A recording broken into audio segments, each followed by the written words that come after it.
Hola y bienvenidos al canal Enka Cocina. ¿Os apetece un trocito de este pedacito de nube llamado tiramisú? Esta es una de mis recetas más especiales que reconozco no había hecho en mucho tiempo. Se la dedico por supuesto a mis niñas y la verdad es que lo he preparado por petición de una de ellas. Y no me digáis que no se ve súper jugoso y que irresistible se ve la crema. ¡Empezamos! Y comenzamos con la parte más entretenida, que es rallar el chocolate. Como siempre os dejaré los ingredientes y cantidades en la cajita de descripción. El chocolate que estoy utilizando es negro y sí, os vais a ensuciar las manos de chocolate un montón, pero es un paso que no os podéis saltar para llevar al tiramisú a otro nivel, creedme. Así que si os cansáis, descansar un poquito porque merece la pena el resultado. Mientras rayo el chocolate, os cuento que este tiramisú es especial para mí porque lo preparaba en las cenas de Navidad que hacíamos con mis niñas y hace unos cuantos años. Hacíamos un potluck que cada una llevaba algo y yo solía llevar el tiramisú. Ahora es un poco más difícil para mí porque estoy bastante lejos de ellas, pero espero que lo disfruten ahora también como lo estáis disfrutando vosotros. Un dato, podéis prepararlo sin gluten. Este que yo estoy haciendo hoy es con gluten, pero yo lo preparaba sin gluten. Únicamente tenéis que encontrar los bizcochos de soletilla o melindros que sean sin gluten. Hoy en día es más fácil encontrarlos en muchos supermercados. Yo los compraba en una tienda de productos naturales que también vendían productos veganos, sin lactosa, en fin, este tipo de productos. Y ya habéis visto cómo ha quedado el chocolate rallado, así que ahora vamos a preparar un café instantáneo, que el mío es descafeinado, podéis usar un espresso o el que prefiráis. Continuamos con los huevos, vamos a separar las claras de las yemas. Y no pasa nada si se rompen, pues porque las vamos a batir. Menos mal, porque a mí se me rompieron casi todas. Por un lado batimos las yemas con el azúcar y no hace falta unas varillas eléctricas. Como veréis, podemos hacerlo con unas varillas de mano perfectamente.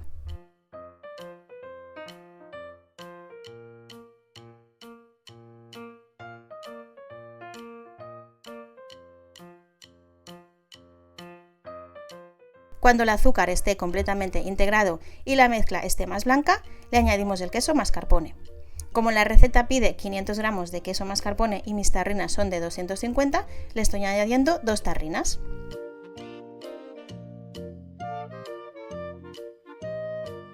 Aquí va la segunda, y por si no la habíais probado antes, el queso mascarpone untado en una tostada está riquísimo. Integramos el queso y ya veréis que enseguida se integra porque es un queso muy cremoso.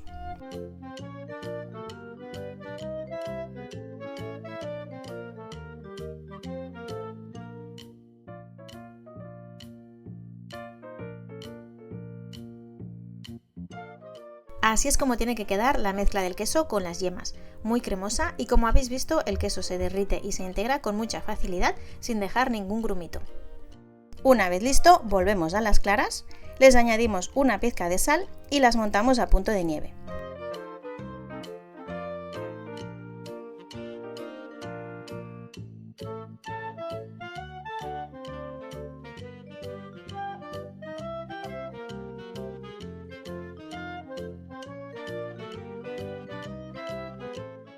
Cuando veáis que ya no se os mueven del bol, ya están listas.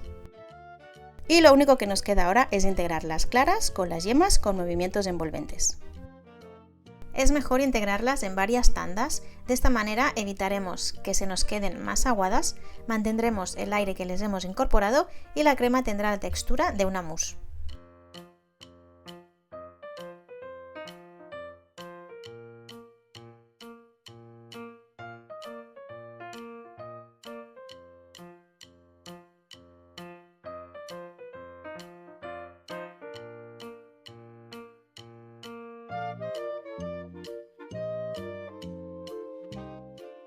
Y así es como tiene que quedar la crema, que como veis está espectacular. Yo la he probado así tal cual y está buenísima. Bueno, nos preparamos ya el café, los melindros y la crema. Y es tan sencillo como mojar los melindros o los bizcochos de soletilla o los savoiardi o lady fingers, como los llaméis. Los mojamos en el café y los vamos colocando en la bandeja donde preparemos el tiramisú.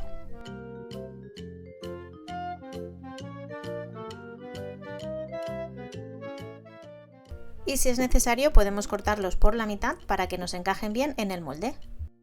Encima de los bizcochos colocamos una capa generosa de la crema y la extendemos bien. El molde que yo estoy utilizando es cuadrado, de 21 centímetros cada lado y 5 centímetros de alto. Para la cantidad de ingredientes que os he dado, esta medida del molde es ideal. Si tenéis uno más grande, tener en cuenta de aumentar los ingredientes porque si no, no tendréis suficiente crema para hacer las capas.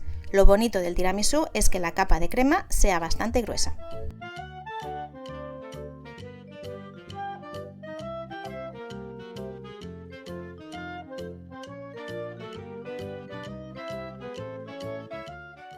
Una vez lista la capa de crema, le vamos a espolvorear por encima un poco del chocolate que hemos rallado al principio. No hace falta que lo cubramos del todo, simplemente espolvorearlo. Aunque bueno, va a gustos y le podéis espolvorear más o menos. Y esto le va a dar un toque superior y más aún si ha quedado algún trocito de chocolate sin rallar. Por cierto, si hacéis el tiramisú sin gluten, tener en cuenta de buscar un chocolate que en el paquete también os diga que es sin gluten. El que yo utilizaba era un chocolate negro de la marca Valor. Vamos con otra capa de bizcochos y si es necesario le agregamos más café para mojarlos. Y el paso es exactamente el mismo, mojamos los bizcochos y al molde. Ah, y yo con 30 bizcochos o melindros tuve suficientes para todo el tiramisú.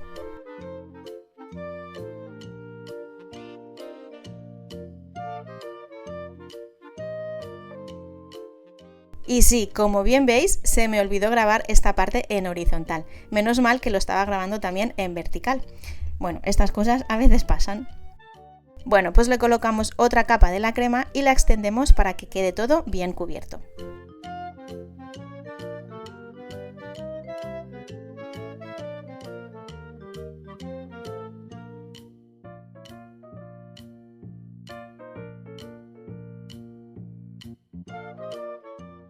Y aquí sí que sed bien generosos con la crema porque ya es la última capa. Yo, como veis, lo rellené hasta el borde de mi molde.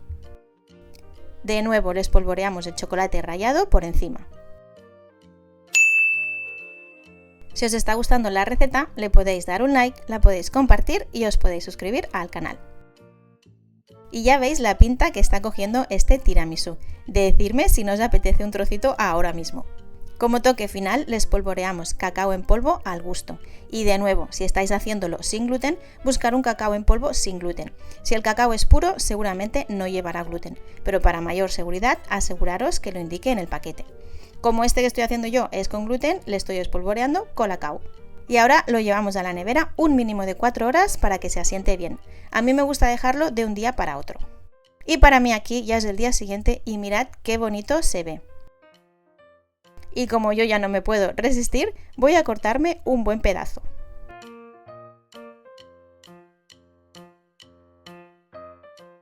Para mí la parte más complicada es sacarlo del molde, pero contra más rápido lo hagáis, mejor. Hay restaurantes que incluso lo cortan con un cucharón y así lo sirven.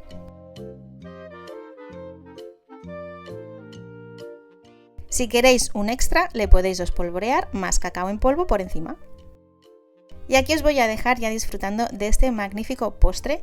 Ya habéis visto que no tiene ninguna complicación, a mí me ha traído muchos recuerdos prepararlo, así que como siempre espero que lo probéis y que lo disfrutéis tanto como nosotros. Nos vemos en la siguiente, adiós.